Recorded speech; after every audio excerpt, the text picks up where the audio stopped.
아롱사태를 먼저 삶아줄 건데요. 3개로 돼 있거든요. 아롱사태는 이런 근막 같은 경우에는 쫄깃한 식감을 주긴 하는데 지방은 제거해 주는 게 좋아요. 가위로 이렇게 잘라내서 버려줄게요. 이렇게 해서 1시간 정도 핏물 빼줄게요. 2~3번 물을 갈아줘야 됩니다. 이거 1시간 핏물 뺀 아롱사태인데요. 그래도 많이 하얘졌죠? 양파 이제 2개 속껍질 남기고 꼭지만 떼고 4등분해서 넣을게요. 대파 2대도 그냥 5cm 정도 잘라줄게요. 대파 2대 썰어 놓은 거, 양파 2개 썰어 놓은 거 넣어줄게요. 마늘도 2말 정도 넣어줄게요. 생강 1톨 넣어도 되고 저는 생강 진액을 2스푼 넣을게요. 이제 물 3리터 넣어가지고 끓여줄 건데 넉넉하게 넣는 이유는 다른 국에도 사용할 거라서 이렇게 넣고 이제 뚜껑 닫아줄 건데요.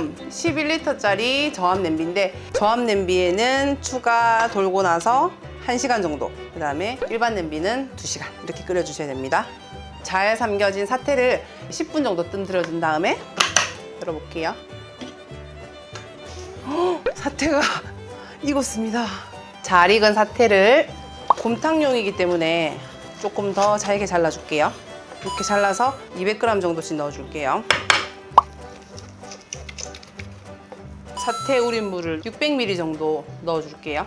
전골 육수가 되기도 하고 고기가 마르지 않게 하기 위해서 이렇게 육수 부어서 바로 드셔도 되고요. 하루 이틀 안에 드실 거면 냉장 보관 아니면 냉동 보관해 두시고 이대로 끓는 물에 끓여서 전골용으로 드시면 됩니다.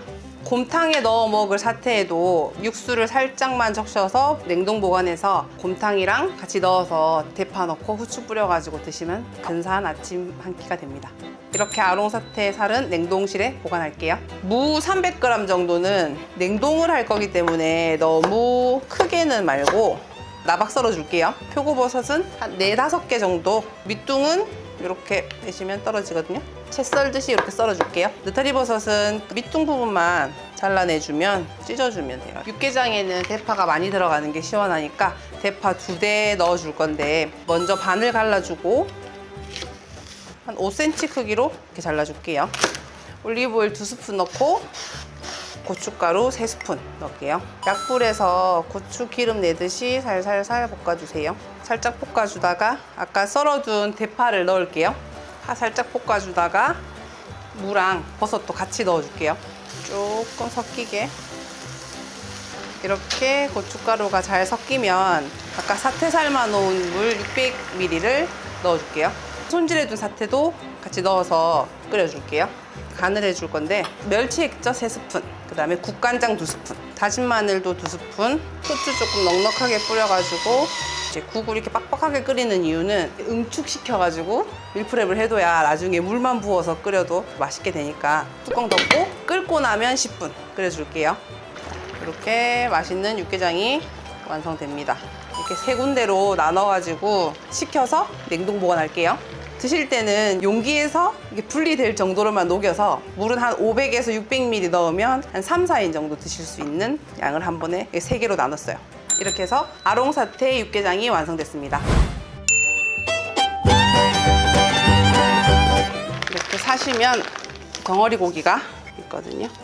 핏물 먼저 조금 닦아서 칼로는 뼈가 잘리지 않으니까 갈비뼈 절단된 부위로 잘라볼게요. 갈비 부위는 거의 지방이 없긴 한데 끝부분 이런 거는 좀 잘라서 버려주면 될 것 같아요. 이렇게 절단된 고기는 뼈가루가 있을 수 있으니까 물에 한 2번 정도 세척해서 데쳐줄게요. 끓는 물에 10분에서 15분 핏물 빼는 거 없이 데치는 걸로 데치할게요. 이제 뼈에서 핏물이 안 보일 때까지 이렇게 해준 다음에 건져서 찬물에 2번 정도 헹궈줄게요. 그 다음에 아무것도 없는 팬에 통후추를 2스푼, 마늘 향을 위해서 30~40개 정도 으깬 거 넣어줄게요. 중약불에서 마늘이 노릇해질 때까지 볶아줄게요. 어느 정도 마늘이 노릇해지면 이제 세척해둔 고기를 넣어줄게요. 그런 다음에 물 2리터 넣고 소금 3스푼, 설탕 1스푼 반, 굴소스도 3스푼 넣을게요. 이렇게 저어준 다음에 뚜껑 덮고 끓으면 물 더 추가해서 조금 더 끓일 건데 이건 저압 냄비라서 20분이고 일반 냄비는 한 40분 정도 끓여주세요. 이렇게 20분 끓고 나면 뚜껑 열고 물 1리터만 추가할게요. 저압 냄비에서 20분 끓이고 또 일반 냄비에서는 40분 더 끓여줄게요. 왜 이렇게 나눠서 끓이냐면 적은 양의 물로 끓이면 맛있는 육즙들이 더 잘 나오고 육수가 더 잘 나오기 때문에 그렇게 하면 더 맛있어요. 돼지갈비탕이 잘 익었거든요. 이렇게 고기를 먼저 건져내 줄게요. 한 김 식히고 잘라서 소분해 볼게요. 갈비탕으로는 3개 나눌 거고 칼국수용으로 하나 소분할 건데 칼국수용에는 뼈를 빼고 이제 살코기만 잘라 넣을 거고 나머지는 이제 뼈가 있는 부위를 넣을게요. 먹기 좋게 잘라가지고 그다음에 여기다가 육수를 이제 부어 줄 건데요. 위에 뜬 기름은 이제 살짝 걷어내주고 국물 좀 깔끔하게 하려면 채반을 좀 받치고 국물을 넣어줄게요. 얼리면은 이제 부피가 더 커지니까 너무 바짝하시면 안 돼요. 돼지갈비 3kg로 갈비탕 3개와 칼국수용으로 밀프렙 해봤습니다. 다음 재료는 한우 사태랑 한우 양지를 이용해가지고 떡국이나 겨울무로 소고기 묵국 끓일 수 있는 이제 밀프렙 만들게요. 먼저 물 2-3번 정도 갈아주면서 이제 찬물에서 1시간 정도 핏물 빼줄게요. 1시간 핏물 뺀 양지와 사태 준비해주고요. 대파 2대, 마지막 껍질 있는 게 좋으니까 양파 1개, 통마늘은 한 20알 정도, 토고추 1스푼, 소금 2스푼, 잡내랑 이제 소고기에 풍미를 올려줄 생강진액 2스푼, 이제 물 2리터 넣을게요. 뚜껑 덮고 센 불에서 한번 끓여볼게요.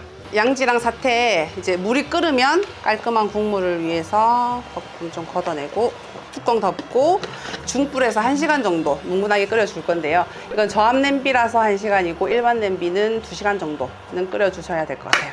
소고기 양지랑 사태 삶아 놓은 거 이제 잘 익었거든요. 열어볼게요. 양지가 잘 삶겼어요. 한 김 식힌 다음에 고기 잘라서 이제 소분할게요. 떡국용으로 쓸 거 3개 소분할 거고요. 그다음에 소고기 묵국으로 쓸 거 2개 소분할 건데요. 사실은 미역국에 해도 되고 된장찌개에 넣어도 되고 뭐 드시고 싶은 대로 하시면 됩니다.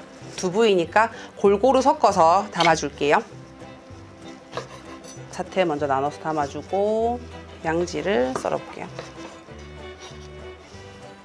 고기는 이렇게 5개로 소분했고 육수 담아볼게요. 육수는 기름, 뜨는 기름 조금 걷어내주고요. 요즘에 날씨가 추우니까 이걸 밖에서 조금 식혀 놓으면 위에 하얀색 기름이 굳거든요. 그것만 딱 덜어내면 좀 편하게 기름기를 제거할 수 있어요. 5개 비슷한 양으로 이제 육수 담아볼게요. 소고기 묵국은 물을 나중에 넣어서 묵국 끓일게요. 왜냐면 지금 겨울무는 맛있으니까. 드시기 전에 물 500ml 정도 넣고 소금이나 국간장으로 간해서 드시면 됩니다. 이렇게 소고기 양지와 사태로 떡국용 소고기 묵국 밀프렙 만들어 봤습니다. 이번에는 한돈 항정살인데요. 이걸로 항정살 곰탕이랑 항정살 야채찜 물기를 먼저 잘 제거해주고 대파 2대는 한 5cm 크기로 잘라주고 양파도 둥근 모양으로 잘라줄게요. 항정살 밑에 깔아줄 거거든요. 이제 찜기에 먼저 물을 먼저 부을게요. 500ml 붓고 맛술 3스푼 넣을게요. 이제 생강진액도 1스푼 넣어주고 찜기 올려준 다음에 양파를 맨 밑에 한번 깔아주고 항정살도 좀 두꺼운 게 밑에 있으면 잘 익으니까 최대한 안 겹쳐지게 올려주고요. 거기 위에 양파 하나 더, 대파도 맨 위에 다 올리긴 그러니까 남는 거 조금 올려주고 이렇게 고기 또 올려줄게요. 이렇게 올려준 다음에 이제 대파를 덮어줄게요. 뚜껑 덮고 물 끓으면 중약불에서 30분 정도 쪄줄게요. 항정살 아까 30분 쪘던 게 지금 되게 잘 쪄졌거든요. 한번 열어볼게요. 젓가락 같은 걸로 여기 살에 찔러 넣어보면 이게 핏물이 안 올라오면 다 익은 거거든요. 항정살만 건져낼게요. 고기를 한 김 식힐게요. 곰탕용으로 4개로 소분할 거예요. 일단 썰어볼게요. 이게 썰어가지고 소분만 하면 다 된 거예요. 냉동실에 오래 있으면 고기들이 마르거든요. 만약에 밀폐가 잘 되지 않을 것 같은 용기면 랩핑을 조금 해서 넣어두는 것도 추천드릴게요. 덩어리 항정살로 항정곰탕 끓일 거 4번이랑 이제 야채찜 해 먹을 거 1번으로 밀프렙 해봤습니다.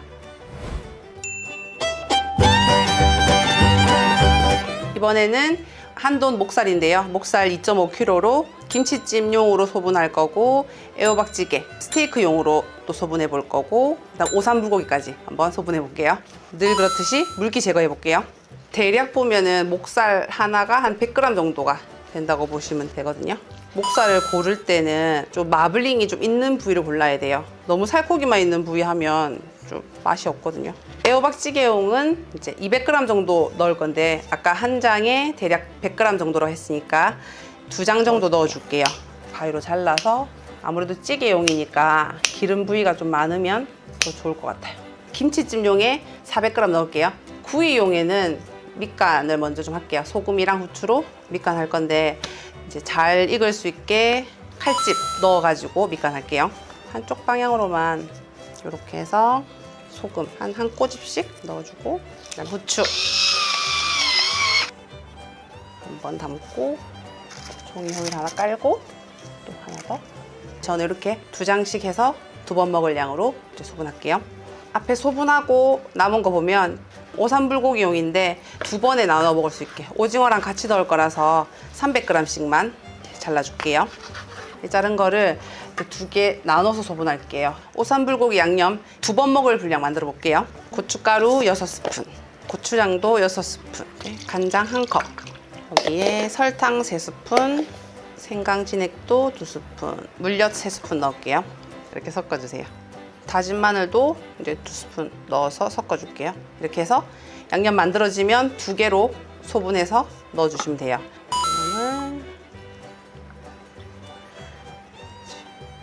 오징어 2마리와 이제 목살이랑 양념 이렇게 한 세트로 해가지고 이렇게 소분해봤어요. 야채 넣고 볶아서 드시면 됩니다. 마지막으로 목살 양념 잘라둔 600g은 시판용으로 나오는 양념 넣어가지고 버무려서 밀프렙 해둘게요. 양념을 1컵 부을게요. 다진 마늘도 1스푼 넣어가지고 이렇게 섞어줄게요. 이대로 구우면 좀 짜을 수 있는데 야채 넣고 이제 볶아 드시면 돼요. 밀프렙 용기에다가 담아서, 양념이니까 6시간 정도 냉장 보관한 다음에 바로 안 드실 거면 냉동 보관해서 드시면 됩니다. 이렇게 목살 2.5kg로 오삼불고기용 2개, 찌개용 하나, 점심에 애들 먹을 수 있는 구이용으로 2번, 김치찜용 목살, 그 다음에 이제 양념 버무린 양념 목살까지 이렇게 밀프렙 준비해봤습니다.